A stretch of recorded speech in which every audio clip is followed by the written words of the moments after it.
On change maintenant de registre. Je vous le disais en titre, le président Ouattara sera le prochain président de la CEDEAO, Communauté économique de l'Afrique de l'Ouest. L'annonce a été faite par le président de la Commission de l'Union africaine, Jean Ping, au terme d'une audience que lui a accordée le président de la République en sa résidence de Libreville. Après lui, le président Alassane Ouattara a reçu le président de l'Union africaine, le béninois Yahi Boni.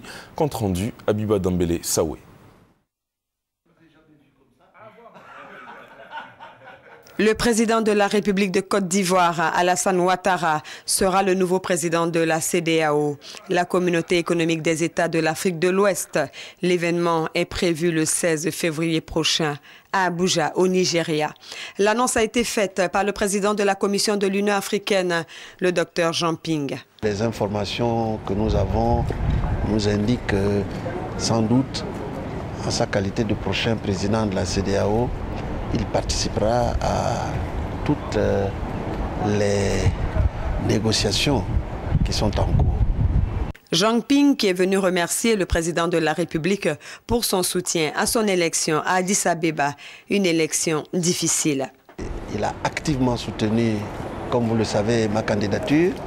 Donc il était tout à fait normal que, en plus des remerciements que j'ai envoyés par écrit, je vienne également lui adresser mes remerciements à l'occasion de sa visite ici. Vous savez, les textes ont été un peu suspendus. Les textes demandent qu'on procède au vote tant qu'on n'a pas eu les 2/3.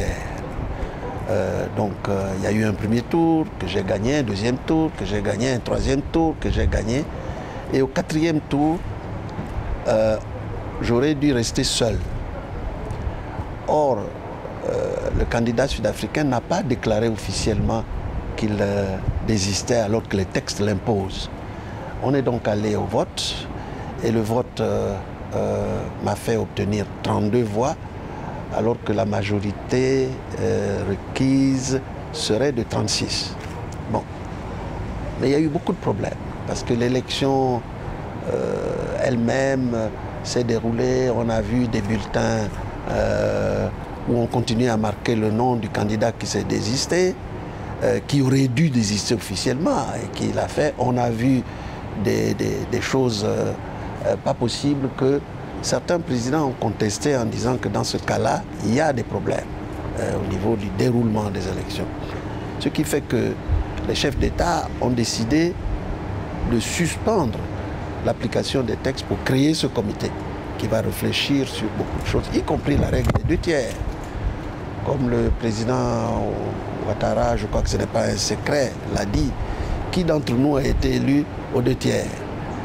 Après le président de la Commission de l'Union africaine, c'est le président de l'Union africaine, le béninois Yahi Boni, qui était à la résidence du président Alassane Ouattara, son aîné. Yahi Boni et Alassane Ouattara ont évoqué la question récurrente des conflits